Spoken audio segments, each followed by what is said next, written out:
tuna vita. Wanaopinga miujiza wapo kanisani, sio mtaani.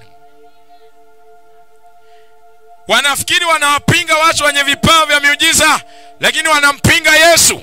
Wakorintho wa kwanza 12:28 anasema ameweka mitume, wengine manabii, kisha walimu, alafu ameweka yeye mwenyewe miujiza. Maana yake kitu ambacho utakutana nacho sebleni, utakuta watu wameweka makochi. Kitu utakachokutana nacho toilet, utakuta watu wameweka majaba na toilet paper. Kitu utakachokutana nacho mezani, kama ni meza ya chakula, utakuta chakula. Na ndivyo anavyosema katika Wakorintho wa kwanza 12:28 anasema, na Mungu sio mwanadamu. Mungu ameweka miujiza.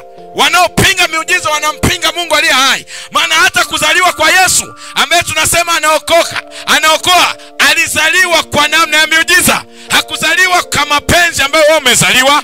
Kila mwanadamu amezaliwa kwa mapenzi ya mwanaume na mwanamke, lakini Yesu alizaliwa kwa muujiza. Anasema Gabriel alimtokea Mariamu aliyekuwa bikira kule Bethlehem, akamwambia utachukua mimba na Roho wa Mungu atakufunika kama kimvuli, na nguvu za yeye aliye juu zitakutokea na utazaa pasipo mwanaume.